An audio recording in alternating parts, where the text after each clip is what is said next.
부장님, 신용플러스가 정식 오픈했습니다. 신용플러스? 이게 돈이 됩니까? 이게 신용이 도움이 됩니까? 신용플러스, 신용에 도움이 됩니다.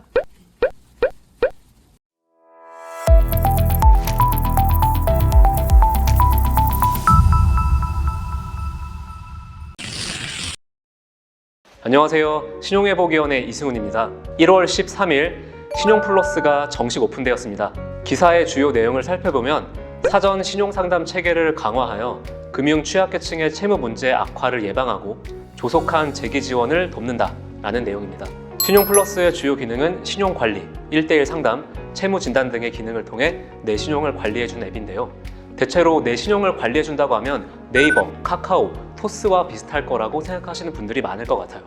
하지만 결론적으로 신용플러스의 신용관리는 이들 서비스와는 전혀 다른 성격의 서비스입니다. 일반 신용관리 서비스는 신용상태, 신용도를 조회하여 결국 금융상품을 연계하는 것이 목적이에요. 그런데 신용플러스는 내 신용에 대해 궁금한 점이 있거나 신용에 문제가 생겼을 때 바로 전문가와 1:1 상담을 할 수 있다는 점에서 다른 신용관리 서비스와 목적성이 다른 거죠. 요즘 핀테크라고 해서 금융 서비스 이용이 편리해졌다고 하지만 그거는 신용이 좋고 금융회사에 이익을 가져다 줄 수 있는 고객에 한정된 것입니다. 예를 들어서 카드에 연체가 생겼어요. 포털에 카드 연체라고 검색하시면 개인회생 파산 광고, 불법 대부업 광고, 불법 대환대출 등등 필요한 정보를 전혀 얻으실 수가 없습니다. 신용에 문제가 생기신 분들은 어디서 도움을 어떻게 받을지도 모르는 것이 현실이에요.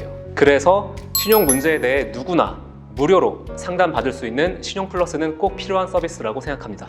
그럼 직접 한번 사용해 보겠습니다.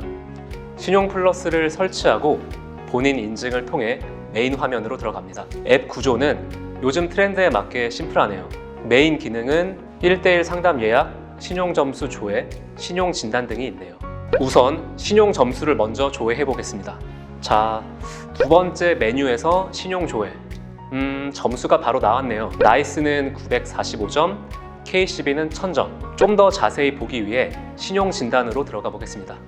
나이스와 KCB 두 가지가 있는데요. 우리나라의 신용평가 기관은 두 곳으로 각각 신용 점수를 산정하는 기준이 다르기 때문에 꼭 두 가지 신용 점수를 모두 관리하셔야 합니다.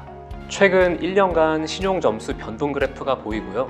카드값, 대출, 추정 소득, 평균 대비 등등 소득을 제외하면 거의 다 비슷한 것 같아요. 아마 소득은 현재 기준은 아닌 것 같네요.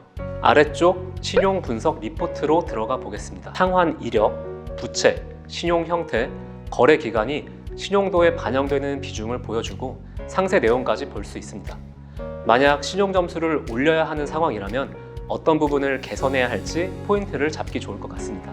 KCB와 나이스 모두 신용 진단의 대략적인 내용은 비슷합니다. 상세 내용이 조금 다른데요. 스마트 리포트를 살펴보겠습니다. KCB는 신용 이용 패턴을 방사형 그래프로 데이터를 통해 시각화해서 보여주니 내 신용에 대한 항목을 한눈에 볼 수 있고, KCB는 신용 향상 1:1 코칭이라는 메뉴가 있는데 개인마다 다른 신용 상태에 따라 신용 전문가와 맞춤형으로 분석하여 리포트로 제공해주는 기능입니다. 결과는 하루 이틀 정도 걸린다고 하네요. 신용 진단은 나이스와 KCB에서 일반인에게는 유료로 제공하고 있는 서비스를 직접 가져와 누구에게나 무료로 제공해 드리고 있습니다. 내 신용 점수, 카드, 대출 내역, 소득, 신용 이력까지 한눈에 보여주고 즉석에서 신용 점수 올리기 기능까지. 신용 진단 정말 성능 확실하네요. 이제 신용평가사의 데이터를 사용하지 않고 내 스스로 신용 진단을 해볼게요. 내 신용 진단하기에서 신속 진단으로 들어가 주세요. 얼마나 정확하게 나오는지 한번 보겠습니다. 첫 번째, 등본상 거주지를 입력해 주세요. 거주지를 입력하는 이유는 지역별 면제재산 금액이 다르기 때문입니다. 월소득은 단순히 월급이 아닌 세후, 월 평균 소득으로 입력해 주셔야 정확합니다. 1인 가구의 경우는 부양가족은 없음으로 입력해 주세요. 월 지출액은 채무 상환액을 제외한 생활비를 입력하고 다음 단계에서 채무 상환액을 입력해 주시면 됩니다. 재산 금액과 임차 보증금을 입력하고 다음으로 넘어갑니다. 이제 거의 다 왔습니다. 채무 금액은 무담보 채무 금액과 담보 채무 금액을 구분해서 넣고 해당 사항이 없으면 0을 넣어주세요. 자, 결과창이 나왔는데요. 신용평점은 방금 진행한 나이스 진단을 가져와 보여주고 있고 신속 진단에서 직접 입력한 값을 통해 재무 상태, 채무 과중도, 채무 조정 제도까지 확인 가능합니다. 만약에 연체가 있다면 해당 정보를 가져와 상황에 맞는 채무 조정 제도를 안내받으실 수 있습니다. 저는 연체가 없어 만약 채무 불이행 상태가 된다면 법원의 개인 회생만 이용할 수 있겠네요. 추가로 궁금하신 사항이 있다면 전문가와 1대1 상담을 바로 연결하실 수 있습니다. 바로 상담 신청을 해보겠습니다. 메뉴에서 상담 예약하기로 들어가 주세요. 상담 분야를 선택해야 하는데요. 저는 신용 재무 관리를 선택하겠습니다. 날짜와 시간을 선택하면 상담 기관이 나오는데요.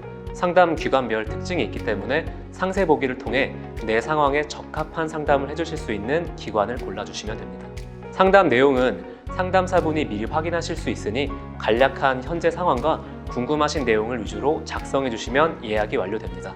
이제 예약한 시간에 상담사분이 전화를 주실 텐데요. 예약한 시간에 오는 전화는 모르는 번호라도 잘 받아주세요. 이외에도 신용플러스는 전문가 Q&A, 신용뉴스, 신용교육 등 신용 문제를 해결해줄 다양한 솔루션을 가지고 있습니다. 신용플러스, 출시한 지 얼마 되지 않았지만 벌써 만점에 가까운 고객 경험들로 채워지고 있습니다. 만약 신용에 대해 고민이 있다면 앞으로 신용플러스에서 해결해 보시는 건 어떨까요?